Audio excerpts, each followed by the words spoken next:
Every time I speak, I want the truth to come out. And even if I get in trouble, you know what I'm saying? Ain't that what we're supposed to do? I'm not saying I'm going to rule the world or I'm going to change the world, but I guarantee that I will spark the brain that will change the world.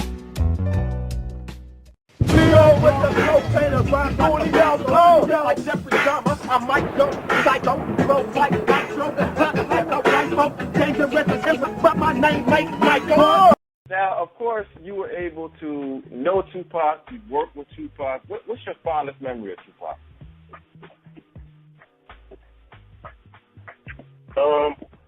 I like party mode Tupac, man. You know, he liked to have a good time, and you know, he liked to have fun. He wasn't afraid to turn up and get wild. Mm-hmm. You know, so I think that was.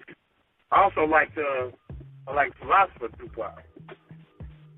You know, when he got into a philosophical mode, you know, he really started talking about some deep things, man, and you know, give you a lot of insight. Mm-hmm. But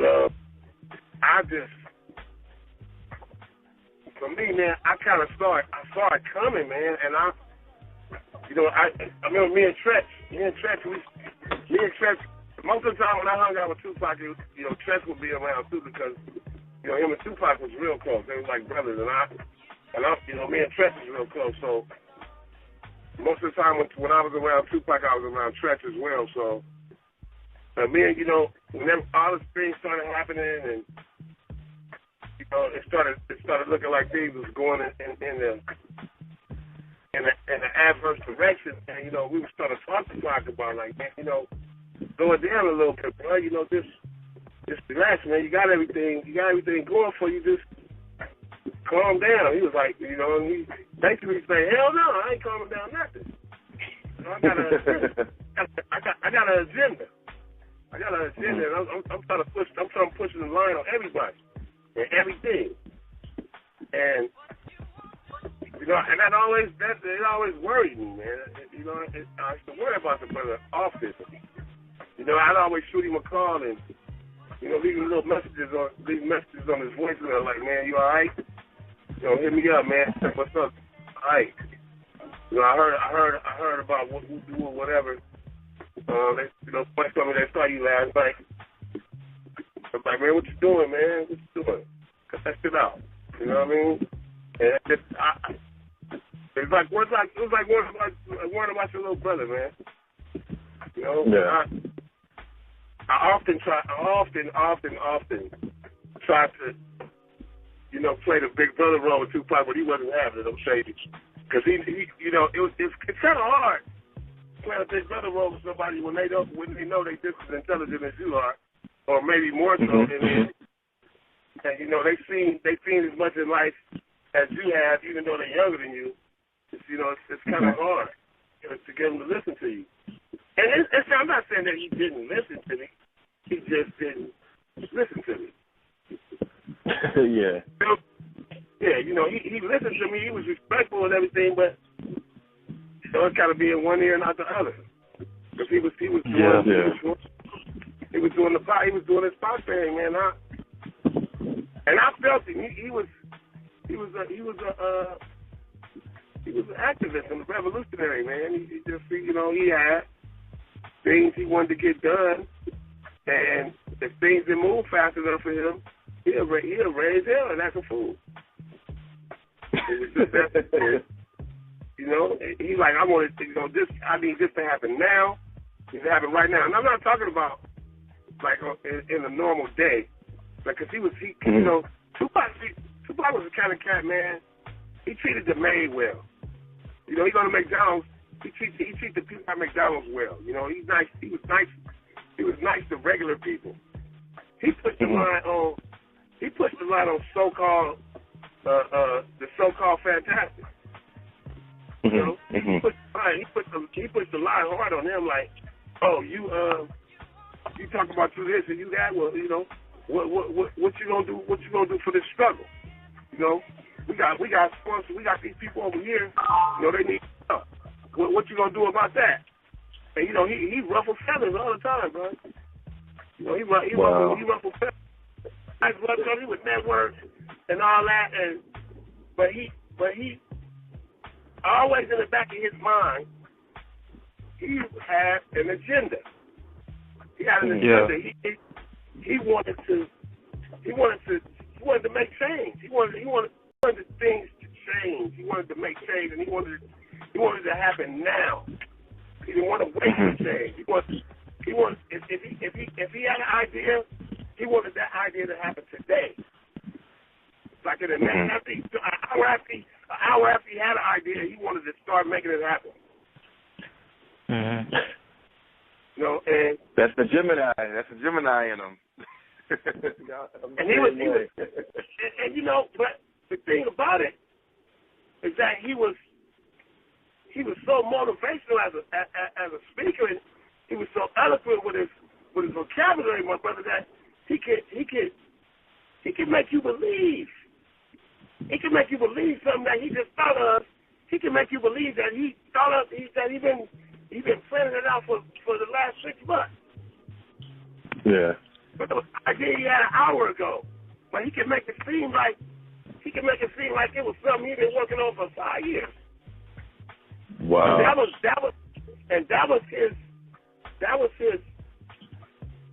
one of his gifts. Yeah. That's why when he spit and when he wrote songs, that's why it was so easy for him to make you really, really believe what he was saying, or make you believe that he really believed what he was saying, even if he didn't. You feel wow. He was. I think that was one of his God-given gifts. And had he lived, I don't even think he'd be rapping no more right now. He wouldn't even be rapping. He'd be lobbying. He'd be lobbying the Senate right now. He'd be protesting. He'd be out. He'd be holding a violent march. And the brother was not. He was not violent.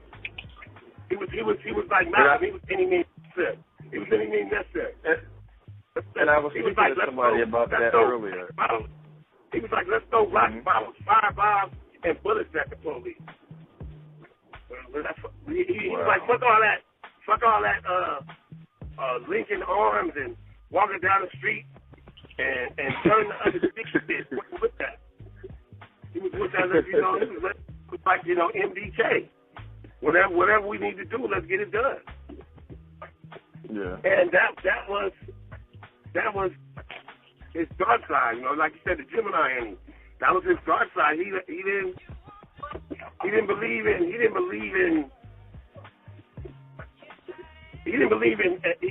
in whatever's necessary to finish the task, and that's what you do. Yeah. And I just gotta say, I miss talking to that little nigga, man, because many a time he inspired me.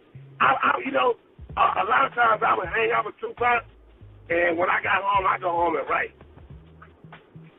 Wow. Often. He brought up the best for those around him.